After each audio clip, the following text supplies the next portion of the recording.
जय हिंद दोस्तों। आज के इस वीडियो में साइंस में बायोलॉजी यानी जीव विज्ञान में एक चैप्टर कोशिका के जितने भी इम्पोर्टेंट प्रश्न है वो सारे प्रश्नों को लिया गया है जो आपके सभी आगामी परीक्षाओं के लिए इम्पोर्टेंट है। आप चाहे एसएससी की तैयारी कर रहे हैं, रेलवे की तैयारी कर रहे हैं, रेलवे में आप एएलपी टेक्नीशियन की तैयारी कर रहे हैं या पुलिस की तैयारी कर रहे हैं, ये सभी परीक्षाओं के लिए बहुत ज़्यादा इम्पोर्टेंट है। तो वीडियो लास्ट तक देखिएगा। अगर वीडियो पे नए हैं तो वीडियो को लाइक कर दीजिए और चैनल को सब्सक्राइब कर दीजिए। तो चलिए वीडियो स्टार्ट करते हैं। पहला सवाल है, जीवों की मूलभूत संरचनात्मक और क्रियात्मक इकाई क्या है?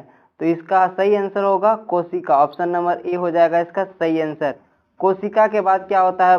बहुत सारे एक जैसे एक काम करने वाली कोशिकाओं के समूह मिलकर उत्तक का निर्माण करते हैं। फिर इसी तरह उत्तक के बाद अंग का निर्माण करते हैं, अंग के बाद फिर आपका अंग तंत्र का निर्माण करते हैं।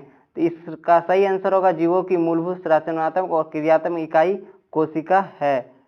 नेक्स्ट है 2 नंबर, कोशिका के अध्ययन को क्या कहते हैं? कोशिका के अध्ययन को हम लोग साइटोलॉजी कहते हैं। कोशिका के अध्ययन को साइटोलॉजी, हिस्टोलॉजी जो है यह उत्तक के अध्ययन को कहते हैं। नेक्स्ट है 3 नंबर, कोशिका विज्ञान के जनक कहे जाते हैं। यह कोशिका विज्ञान के जनक कहे जाते हैं Robert Hooke. Option number A Robert Hooke. Next है 4 नंबर, सभी जीव बने होते हैं। सभी जीव किससे बने होते हैं? वह कोशिका से बने होते हैं। Option number A. नेक्स्ट है 5 नंबर, कोशिका की खोज किसने की थी? कोशिका की खोज रॉबर्ट हुक ने की थी। याद रखिएगा, ये रॉबर्ट हुक ने कोशिका खोज, ये मृत कोशिका की खोज किए थे। अगर यहीं पर पूछ दिया आपका एक जीवित कोशिका खोज किसने की थी, तो आपका इसका सही आंसर क्या मारेंगे? ये हो जाएगा ल्यूवेन हॉक हो जाएगा इसका सही आंसर, अगर जीवित कोशिका की बात करें तो। नेक्स्ट है 6 नंबर, रॉबर्ट हुक के कोशिका की खोज कब की थी? रॉबर्ट हुक ने कोशिका खोज कब की थी? यह 1665 ईस्वी में किए थे। ऑप्शन नंबर डी हो जाएगा इसका सही आंसर। नेक्स्ट है 7 नंबर, रॉबर्ट हुक ने कोशिका का सबसे पहले डैश में देखा। रॉबर्ट हुक ने कोशिका को सबसे पहले कहाँ देखा?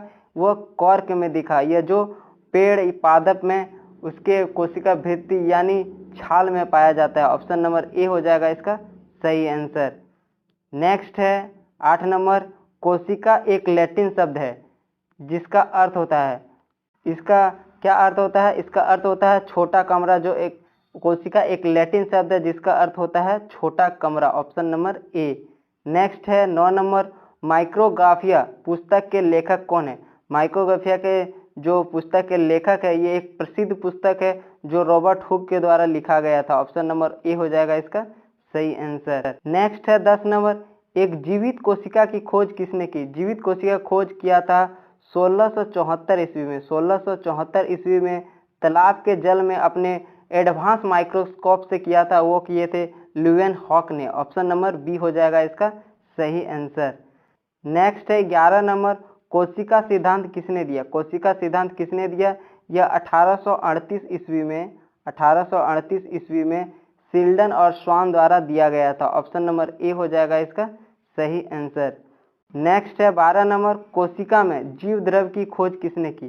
जीव द्रव यहाँ पर समझेंगे क्या है। मान लीजिए यह पादप या जंतु का ये कोशिका है।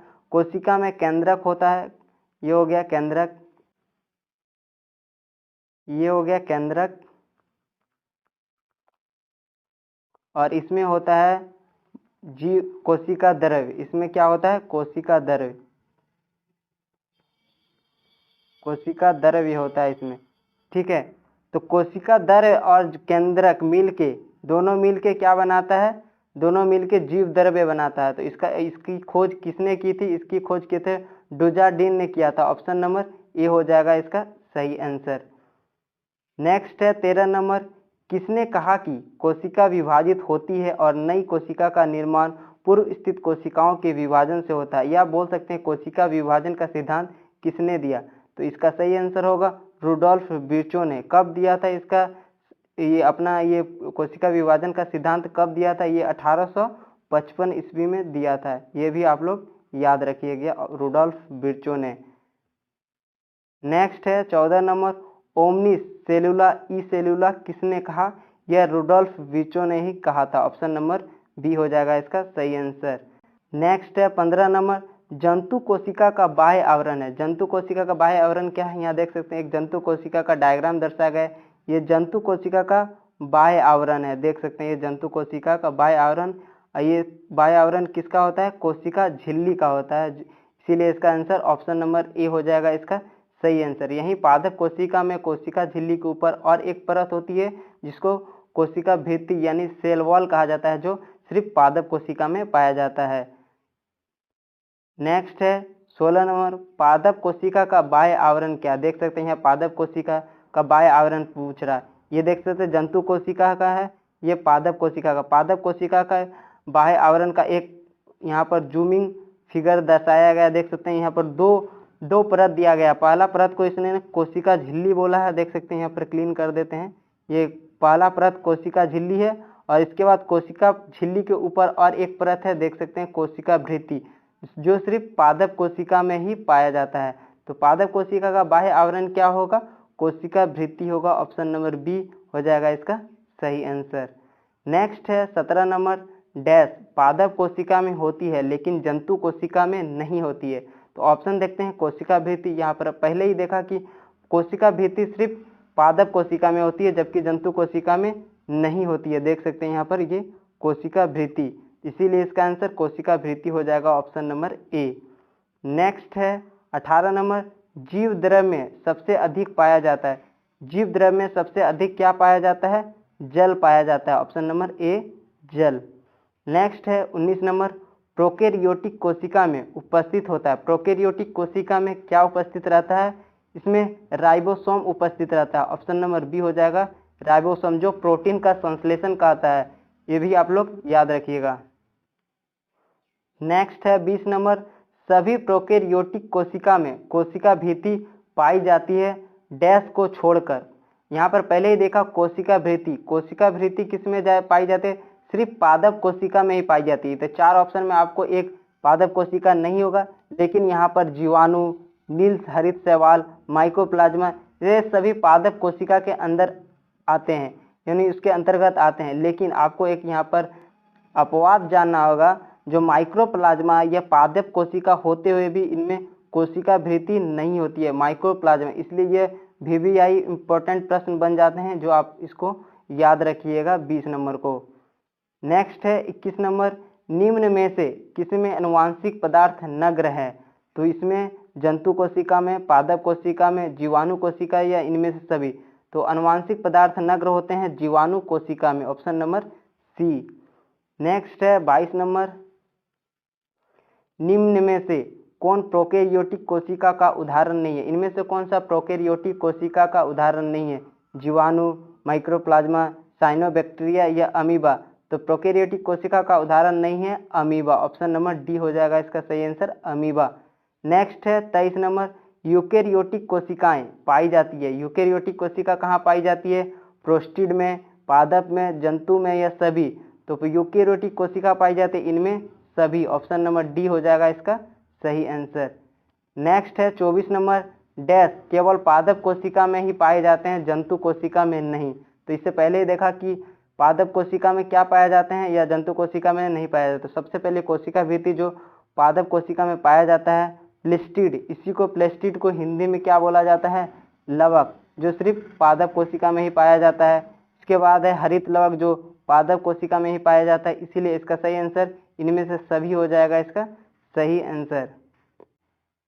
नेक्स्ट है 25 नंबर, जंतु कोशिका में अनुपस्थित होता है। जंतु कोशिका में क्या नहीं होता है। तो जंतु कोशिका में अभी देखा पीछे, लवक जो है सिर्फ पादप कोशिका में पाया जाता है। प्लिस्टिड को हिंदी में क्या बोला जाता है, लवक, जो जंतु कोशिका में अनुपस्थित रहता है। ऑप्शन नंबर डी हो जाएगा इसका सही आंसर। जबकि माइटोकॉन्ड्रिया देख सकते हैं दोनों में पाया जाता है, लाइसोसोम दोनों में पाया जाता है। इसी तरह इसका सही आंसर प्लेस्टिड लवक हो जाएगा, जो जंतु कोशिका में नहीं पाया जाता है। नेक्स्ट है 26 नंबर, कोशिका भित्ति अनुपस्थित होता है। कोशिका भित्ति किसमें अनुपस्थित होता है, पादप में कोशिका भित्ति होता है। कवक, कवक भी पादप कोशिका के अंतर्गत आते हैं। जीवाणु यानी बैक्टीरिया, ये भी पादप कोशिका के अंतर्गत आते हैं। लेकिन जंतु जिसमें कोशिका भित्ति नहीं पाई जाती, ऑप्शन नंबर डी हो जाएगा इसका सही आंसर। नेक्स्ट है 27 नंबर, कोशिका भित्ति को सबसे पहले किसने देखा था? कोशिका भित्ति को सबसे पहले किसने देखा था? यह रॉबर्ट हुक ने ही देखे थे। ऑप्शन नंबर ए हो जाएगा इसका सही आंसर। नेक्स्ट है 28 नंबर, शैवालों की कोशिका भित्ति मुख्य रूप से बनी होती है। शैवालों की जो कोशिका भित्ति होती है वह किसकी बनी होती है? वह सेलुलोज की बनी होती है। ऑप्शन नंबर ए हो जाएगा इसका सही आंसर, सेलुलोज की बनी होती है। और ये आप लोग याद रखिएगा, जो कवक की जो कोशिका भित्ति होती है वो किसकी बनी होती है? वो काइटिन की बनी होती है। और ये सुबेरिन और क्योटिन जो कोशिका भित्ति में पाई जाती है। नेक्स्ट है 29 नंबर, पादप के कोशिका भित्ति में पाई जाती है। पादप के कोशिका भित्ति में क्या पाई जाती है? सेलुलोज, हेमिसेलुलोज, पेक्टिन, ये सभी पाए जाते हैं। ऑप्शन नंबर डी हो जाएगा इसका सही आंसर। नेक्स्ट है 30 नंबर, कोशिका भित्ति में उपस्थित पदार्थ और उसके कार्य के संदर्भ में गलत को चुने। यहाँ पर गलत जो है उसको चुनना है। लिग्निन कोशिका भित्ति में ये सभी उपस्थित होते हैं, इनमें से कौन सा गलत है, जो उसका कार्य नहीं है उसको बताना है। लिग्निन जो मजबूती प्रदान करता है ये सही है। क्यूटिन जो जल ह्रास से बचाता है ये भी सही है। सुबेरिन जल संवहन कौन करता है? जाइलम करता है, इसीलिए ये गलत हो जाएगा। इसीलिए इसका सही आंसर गलत ही पूछा है, इसीलिए इसका सही आंसर ऑप्शन नंबर सी हो जाएगा इसका सही आंसर। नेक्स्ट है 31 नंबर, कोशिका झिल्ली मुख्यतः बनी होती है। कोशिका झिल्ली किसकी बनी होती है? वह प्रोटीन और लिपिड की बनी होती है। ऑप्शन नंबर ए प्रोटीन और लिपिड की। नेक्स्ट है 32 नंबर, निम्न में से कौन वर्णात्मक परागम्य झिल्ली है? कोशिका झिल्ली, कोशिका भित्ति, राइबोसोम की झिल्ली, या इनमें से कोई नहीं? तो वर्णात्मक परागम्य झिल्ली है कोशिका झिल्ली। ऑप्शन नंबर ए हो जाएगा इसका सही आंसर। नेक्स्ट है 33 नंबर, डैश प्रक्रिया द्वारा पदार्थ कोशिका झिल्ली के आर पार आ जाते हैं। किसके द्वारा पदार्थ है जो कोशिका झिल्ली के आर पार आते जाते हैं? तो इसका सही आंसर होगा विसरण और प्रासरण दोनों द्वारा, इसीलिए ऑप्शन नंबर सी उपयुक्त दोनों हो जाएगा इसका सही आंसर। नेक्स्ट है 34 नंबर, जल के अणु की गति जब वर्णात्मक परागम्य झिल्ली से हो तो उसे क्या कहते हैं? उसको प्रासरण कहते हैं। ऑप्शन नंबर बी प्रासरण। और गैसों के विनिमय को विसरण कहा जाता है, ये भी आप लोग याद रखिएगा। नेक्स्ट है 35 नंबर, प्लाज्मा झिल्ली की रचना को केवल डैश से देख सकते हैं। प्लाज्मा झिल्ली की रचना को हम लोग किससे देख सकते हैं? सिर्फ इलेक्ट्रॉन सूक्ष्मदर्शी से देख सकते हैं। आप लोग कमेंट करके बताइएगा कि इलेक्ट्रॉन सूक्ष्मदर्शी की खोज किसने किया था, इसको आप लोग कमेंट बॉक्स में बताइएगा। नेक्स्ट है 36 नंबर, जीव द्रव्य किसका सम्मिलित रूप है? यहाँ पर देख सकते हैं एक जंतु कोशिका का डायग्राम दर्शाया गया है। जीव द्रव्य पादप कोशिका और जंतु कोशिका दोनों में पाया जाता है। जंतु कोशिका का ये देख सकते हैं बाह्य आवरण है, इसके अंदर में बहुत सारे कोशिका के अंग है, जैसे गोल्गी का, लाइसोसोम, अंतर्द्रव्य जालिका। लेकिन यहाँ पर कोशिका के अंदर देख सकते हैं तरल पदार्थ है जिसको कोशिका द्रव्य कहा जाता है। और ये देख सकते हैं केंद्रक, ये केंद्रक है।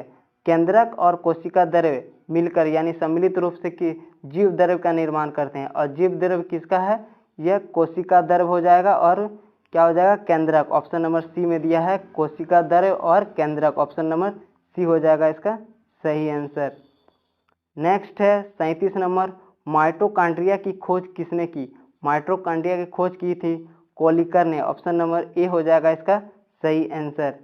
नेक्स्ट है 38 नंबर, माइटोकॉन्ड्रिया नाम किसने दिया? माइटोकॉन्ड्रिया को खोजा था कोलिकर ने, लेकिन माइटोकॉन्ड्रिया नाम शब्द उसको किसने दिया था? यह बेंडा ने दिया था। ऑप्शन नंबर बी बेंडा ने दिया था। नेक्स्ट है 39 नंबर, क्रेब्स चक्र की घटनाएं कहाँ पर होती है? क्रेब्स चक्र की घटनाएं कहाँ होती है? नाभिक में, गोल्गी काय में, केंद्रिका में या माइटोकॉन्ड्रिया में? तो इसका घटना होती है माइटोकॉन्ड्रिया में। ऑप्शन नंबर डी हो जाएगा इसका सही आंसर। नेक्स्ट है 40 नंबर, निम्न अभिक्रिया डैश में होती है। यह जो अभिक्रिया है कहाँ पर होती है? जिसमें पायरुवेट जल तथा कार्बन डाइऑक्साइड और ऊर्जा प्रदान करते हैं, ये अभिक्रिया माइटोकॉन्ड्रिया में होती है। ऑप्शन नंबर सी हो जाएगा इसका सही आंसर माइटोकॉन्ड्रिया। नेक्स्ट है 41 नंबर, कोशिका का शक्ति गृह किसे कहा जाता है? यानी powerhouse of the cell किसे कहा जाता है? इसको माइटोकॉन्ड्रिया को कहा जाता है। Option number C mitochondria. Next है 42 नंबर, निम्न में किसमें कोशिका को घुला देने या नष्ट कर देने की क्षमता होती है? माइटोकॉन्ड्रिया में, राइबोसोम में, लाइसोसोम में या लवक में? तो यह लाइसोसोम में होती है। Option number C lysosome. और इसको आत्महत्या की थैली भी कहा जाता है, यह भी आप लोग याद रखिएगा। नेक्स्ट है 43 नंबर, लाइसोसोम की खोज किसने की थी? लाइसोसोम की खोज 1958 में, 1958 ईस्वी में किसने किया था? वो किए थे डी ड्रोवे ने। ऑप्शन नंबर सी डी ड्रोवे में। और ईस्वी भी आप लोग याद रखिएगा, एग्जाम में आपको ईस्वी भी पूछ दिया जाता है। नेक्स्ट क्वेश्चन है 44 नंबर, लाइसोसोम को डैश भी कहा जाता है। लाइसोसोम को क्या कहा जाता है? आत्महत्या की थैली तो कहा जाता है और पाचक थैली भी कहा जाता है, इसीलिए इसका सही आंसर ऑप्शन नंबर डी हो जाएगा, ए और बी दोनों। नेक्स्ट है 45 नंबर, निम्न में कौन रंगहीन लवक है? इनमें बताना है कि कौन सा रंगहीन लवक है। वह है ल्यूकोप्लास्ट। ऑप्शन नंबर ए हो जाएगा इसका सही आंसर, ल्यूकोप्लास्ट। और रंगीन लवक है क्रोमोप्लास्ट, जैसे कि लाल, पीला, नारंगी, जो पौधे के पुष्प, जड़, फल में पाए जाते हैं, ये भी आप लोग याद रखिएगा। नेक्स्ट है 46 नंबर, जिस क्रोमोप्लास्ट में क्लोरोफिल वर्णक होता है उसे कहते हैं, जिस क्रोमोप्लास्ट में क्लोरोफिल होता है उसको क्या कहते हैं? उसको क्लोरोप्लास्ट कहते हैं। ऑप्शन नंबर बी हो जाएगा इसका सही आंसर। यहाँ पर ऑप्शन आगे पीछे हो गया, लेकिन आप लोग इसका सही आंसर याद रखिएगा, क्लोरोप्लास्ट।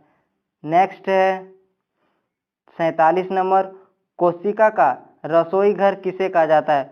कोशिका का रसोई घर यानी kitchen house of the cell किसे कहा जाता है?